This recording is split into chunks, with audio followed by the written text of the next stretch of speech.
Berbicaralah kepada kami melalui firman-Mu ya Tuhan. Lewat hamba-Mu. Kami percaya firman-Mu menguatkan kami. Firman-Mu menghibur kami. Firman-Mu menyembuhkan kami. Firman-Mu memberi kemenangan bagi kami. Di dalam nama Yesus. Haleluya. Haleluya. Tuhan, tak ada yang mustahil bagi Tuhan, tak ada yang tak mungkin. Mujizatnya disediakan bagiku, ku diangkat dan dipulihkannya. Bagi Tuhan tak ada yang mustahil.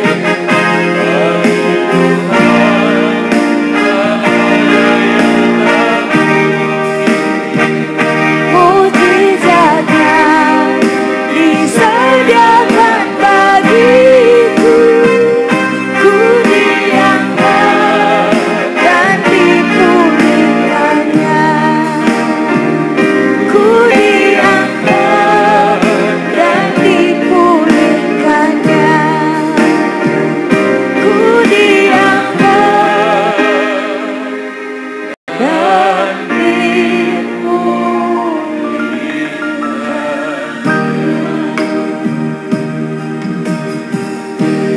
Bapa yang baik dalam surga, dalam nama Yesus kami datang kepadamu, dan saat ini Tuhan kami siap untuk mendengarkan firman-Mu. Urapilah firman-Mu, urapilah hamba-Mu, urapi kami semua. Di dalam nama Yesus, haleluya, sama-sama kita katakan amin. Amin.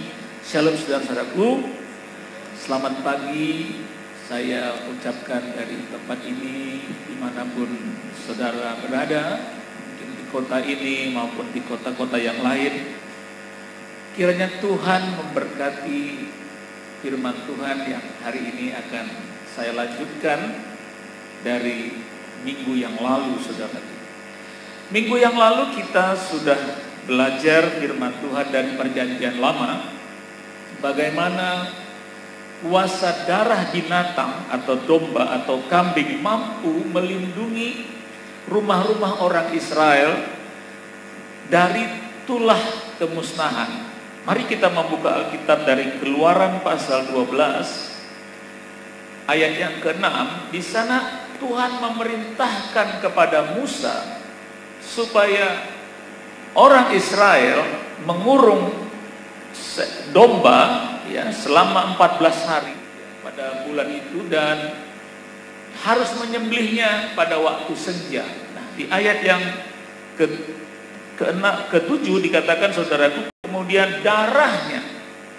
kemudian dari darah domba atau kambing yang disembelih itu harus diambil sedikit dan dibubuhkan pada kedua tiang pintu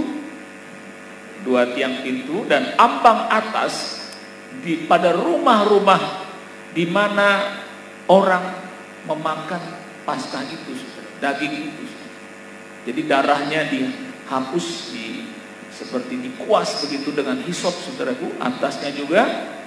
Dan di ayat yang ke-12 Alkitab berkata, dari Keluaran itu ayat yang ke-12, sebab pada malam ini, kata firman Tuhan, aku Tuhan akan menjalani tanah Mesir, dan semua anak sulung dari anak manusia sampai anak binatang akan kubunuh, dan kepada semua Allah atau dewa di Mesir dikatakan akan kujatuhkan hukuman. Akulah Tuhan, akulah Yahweh. Ayat berikutnya, saudaraku, dan darah itu menjadi tanda, menjadi sign bagimu pada rumah-rumah di mana kamu tinggal. Apabila aku melihat darah itu, maka aku akan lewat daripada kamu, jadi tidak akan ada tulah kemusnahan di tengah-tengah kamu apabila aku menghukum tanah Mesir. Saudara perhatikan, jadi yang menjadi tanda hanya darah. Walaupun dia orang Israel, tapi dia tidak mau menuruti apa yang Tuhan perintahkan kepada Musa, maka malam itu akan ada kematian anak sulung di rumah-rumah itu walaupun dia orang Israel. Nah, memang perjanjian lama itu bersifat lambang-lambang. Di perjanjian baru adalah penggenapan daripada lambang-lambang itu. Darah domba di perjanjian lama kemudian digenapi jadi darah Yesus di perjanjian baru, saudara. Kalau darah domba atau darah kambing sudah luar biasa, sudah begitu katakanlah unggul atau katakanlah hebat, di perjanjian lama mampu melindungi rumah-rumah orang Israel dari kemusnahan, betapa lebihnya darah Yesus di perjanjian baru. Mari buka Alkitab saudara, Ibrani pasal 9 ayat 13 sampai 14. Ibrani pasal 9 ayat 13 dan 14. Sebab, kata penulis buku Ibrani ini, sebab jika darah domba jantan dan darah lembu jantan dan percikan abu lembu muda menguduskan mereka yang najis sehingga mereka disucikan secara lahiriah. Secara lahiriah. Ayat berikutnya dikatakan, saudaraku, betapa lebihnya darah Kristus yang oleh roh yang kekal, Roh Kudus, telah mempersembahkan dirinya sendiri kepada Allah sebagai persembahan yang tak bercacat, akan menyucikan hati nurani kita dari perbuatan-perbuatan yang sia-sia, supaya kita dapat beribadah kepada Allah yang hidup. Betapa lebihnya darah Kristus atau darah Yesus. Oleh karena itu kita mengucap syukur oleh karena penebusan Yesus Kristus melalui darah, artinya melalui korban. Yesus menjadi kurban untuk keselamatan jiwa kita. Hari ini saudaraku kita melanjutkan kembali pelajaran minggu lalu tentang berkat penebusan melalui kuasa darah Yesus. Oleh karena itu saudara-saudaraku di rumah-rumah, mari persiapkan alat tulis saudara untuk mencatat pelajaran hari ini. Tema pelajaran hari ini adalah 4 berkat penebusan melalui darah Yesus. 4 berkat penebusan, ya, melalui darah Yesus. Yang pertama adalah penebusan oleh darah Yesus membuat kita terus-menerus dibersihkan. Jadi penebusan oleh darah Yesus itu membuat kita terus-menerus. Tidak hanya pada waktu seperti saya bertobat pada tahun 84, sekitar puluhan tahun yang lalu, saudaraku, kemudian berhenti di situ, tidak. Sampai hari ini, tanggal 28 Juni 2020, pembersihan darah Yesus pada tahun 1984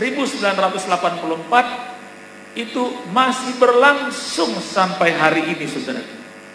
Nah, perhatikan di 1 Yohanes 1 ayat 7.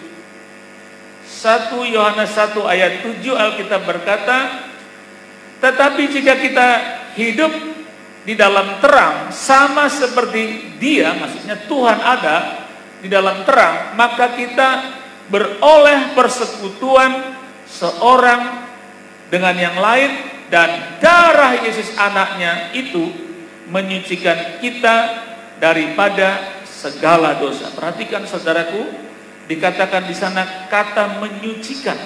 Saudara lihat di sana ada dikatakan, dan darah Yesus anaknya itu menyucikan kita. Kan, saudara yang kasih dalam nama Yesus Kristus, dalam bahasa Inggris dikatakan di sana cleanses. Saudara, menyucikan itu adalah bentuk, kalau dalam bahasa Inggris itu namanya present tense, bentuk hari ini, saudara. Jadi dia bukan bentuk past atau yang sudah lalu, sudah lewat. Nah, saudara yang kasih dalam nama Yesus Kristus,